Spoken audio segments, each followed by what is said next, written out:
Berbalik pada sini sekarang ni, semua saya heran kluster-kluster menteri ni. Bila Tok Mat cuba memberi kritikan dalam ucapan perasmian pemuda itu hari, semua marah Tok Mat. Jadi saya hairan kenapa menteri-menteri daripada UMNO ni cepat terasa hati. Apakah anda tidak boleh dikritik? Sedangkan yang memberi kritikan itu timbalan Presiden Parti. Dia menzahirkan benda begitu, kritikan, terimalah.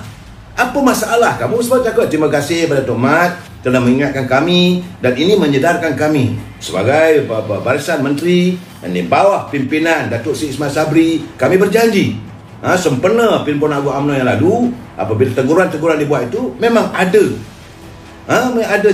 kebenarannya, dan kami berjanji akan mengukuhkan iltizam untuk membangunkan negara ini bersama-sama dengan Yang Amat Berhormat Perdana Menteri. Kan cantik? Ini tidak. Anwar Musa kata dia keliru. Keliru apa benda? Tok Mat dah cakap jelas-jelas. Kemudian Mahathir Khalil naik presiden pun kata tak betul. Norma pun kata tak betul. Kari Jamaluddin lagi teruk. Langsung katanya tak ada substan lah, tak ada isi lah. Melainkan kalau dia Perdana Menteri atau jadi Presiden UMNO mungkin ada isi. Ini bagi saya, kluster-kluster menteri ni sudah-sudahlah merasakan diri anda sebagai dewa. It's enough. Rakyat dah melihat. Malahan antara kesilapan ataupun antara punca rakyat membelasah Perdana Menteri apabila beliau mengatakan bahawa 100 hari semua menteri-menteri dalam kerajaan Malaysia, keluarga Malaysia ini mencapai tahap 90%. Teruk Perdana Menteri kena balon. Apakah mereka tak sedar lagi?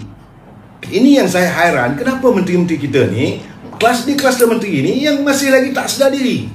Terima hakikat bahawa tidak semua apa yang anda buat itu betul dari kacamata rakyat. Jangan nafikan. Daripada peringkat daripada ujung, daripada Perlis bawa Sabah Sarawak hari ini, saya bagi contoh.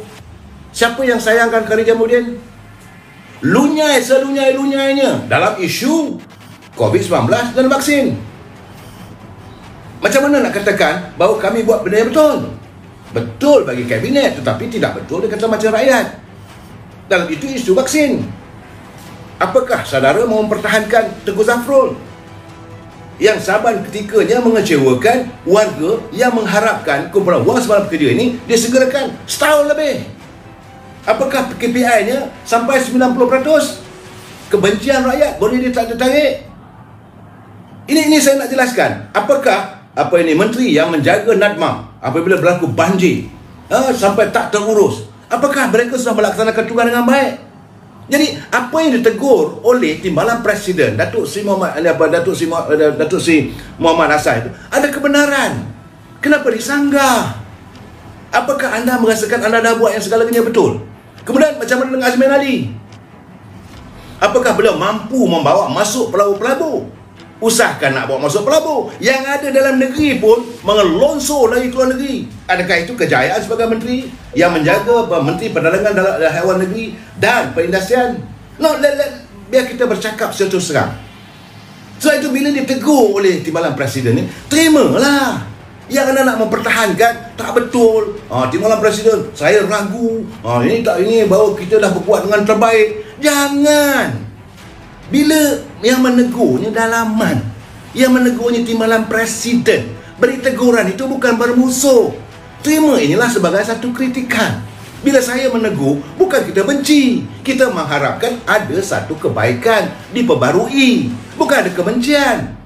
Apakah anda boleh mempertahankan Datuk Mustafa Mohamad yang kononnya menjaga ekonomi, yang membuat rancangan Malaysia ke-12 bersama-sama dengan penasihat penasihat saya pun dah lupa dah jawatan tu, bertaraf menteri Taslim Muhyiddin. Mana kejayaannya? Zero, nil. Jadi anda kata no, kabinet dah buat kerja dengan baik. Sebab itu saya saya kesian Tok Mat bila menzahirkan dengan ikhlas. Tidak lain dan tidak bukan semata-mata untuk melihat kabinet yang dipimpin oleh naib Presiden UMNO ini benar-benar melaksanakan tugas dengan baik. Ini merupakan kritikan. Terimalah kritikan ini untuk membina, bukan memusuh, bukan mengata, bukan mencerca. Hayati kenyataan Tok Mat. Malah secara berdepan Tok Mat bagi tahu, dia kata Terima kasihlah Yang Mohd Perdana Menteri meluluskan dengan pengeluaran wang kumpulan wang sebarang pekerja. Lama bona dah ni kita berjuang. Cuma tanya kenapa lambat sangat. Apalah salahnya Tok Mat cakap begitu? Sehingga kan kata tak patutlah kata begitu. Ini masalahnya sekarang ni saudara. Kadang-kadang mereka tak tahu bagaimana jiwa rakyat yang mencengkam. Kita nak menghadapi pilihan raya. Jadi anda berada dalam denial syndrome ataupun sindrom penafian. Anda menafikan. Ya saudara apa ini Man komen. Ya betul lah, Maidin harapkan gaji je. Dan begitu juga dengan daripada PAS. Kita malah nak menunggulah daripada kita itu. Tetapi saya nak bagi tahu agar kluster menteri sedar diri. Bila anda dikritik, itu bukan orang benci. Orang mengharapkan anda melakukan satu kebaikan. Hari ini rakyat mengharapkan. Rakyat mengharapkan. Contohnya saya bagi tahu, Datuk Isyamuddin. Beliau adalah menteri yang menjaga hal ehwal Kementerian Pertahanan. Sepatutnya fikirkan juga tentang untung nasib warga tentera yang dah bersara. Apakah mereka mendapat pembelaan yang baik? Bagaimana kedudukan mereka apabila berlakunya penurunan ekonomi? Berapa ramai tentera-tentera yang berhenti, yang tidak ada gaji, yang tidak ada pencen. Mereka berkhidmat mungkin ada yang bawah 23 tahun. Sekarang ni apa? Bawa teksi. Nak bawa teksi macam mana? Kedudukan ekonomi teruk. Nah inilah yang perlu disantuni. Anda sebagai menteri kena panggil pegawai, kena panggil semua yang ada jabatan. Malahan sekarang ni sebab itu rakyat merasakan tak apalah. Sementara anda menjadi menteri okeylah, tapi tunggulah masanya. Saya khawatir rakyat akan menyimpan dendam. Itu yang saya risau. Tiba-tiba anda menyonsong kenyataan Tok Mat. Malahan Khairijah Maudin memang begitu celupar. Apa saja kata Presiden UMNO tak betul.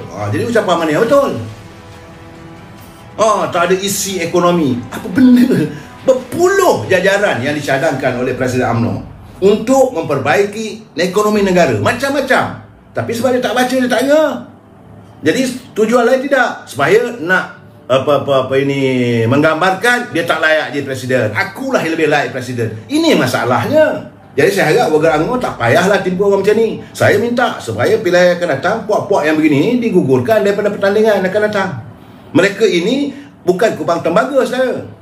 Mereka ini adalah kutu-kutu yang tidak membawa keberhasilan. Hadirnya lain tak ada untuk menjaga kepentingan. Sebab itu mereka menentang. Mereka semua habis-habisan sekarang ni. Ini kluster-kluster menteri sekarang ni berhabis-habisan. Tunggu Datuk Seri Perdana Menteri balik nanti tu, mau kalau boleh janganlah diteruskan nak adakan pilihan raya semua. Kerana mereka takut. Sebagaimana yang saya katakan, dalam keadaan saat negara, ekonomi negara sebegini, mereka khawatir hari ini dapat pendapatan yang begitu lumayan, setahun boleh berjuta, belum lagi kerusakan projek dan sebagainya. Jadi ini yang mereka takut. Saudara, longkang menunggu menteri-menteri UMNO pembelut dan kerajaan. Betul, Saudara Abdul saya tahu bahawa rakyat sekarang ni saudara, ini zaman bukan lagi zaman apa saja yang menteri cakap itu betul. Bukan zamannya dari atas tu turun ke bawah tu betul. Ini zaman informasi di hujung jari. Rakyat tahu sama ada kamu menteri yang kelentong. Ini keadaannya. Malahan kadang-kadang mereka mengundang amarah rakyat. Sebab itu saya rasa kenyataan dilontarkan oleh Yang Berhormat Datuk Seri Muhammad Haji Hassan, ini satu kritikan dalaman. Pedaslah. Tapi nak kata macam mana kalau itu yang realitinya. Saya amat mengharapkan agar pimpinan UMNO kali ini bila berada di kawasan masing-masing, kita jangan lagi berselindung. Kita tak boleh lagi nak menutup bangkai gajah dengan sehelai daun lalang.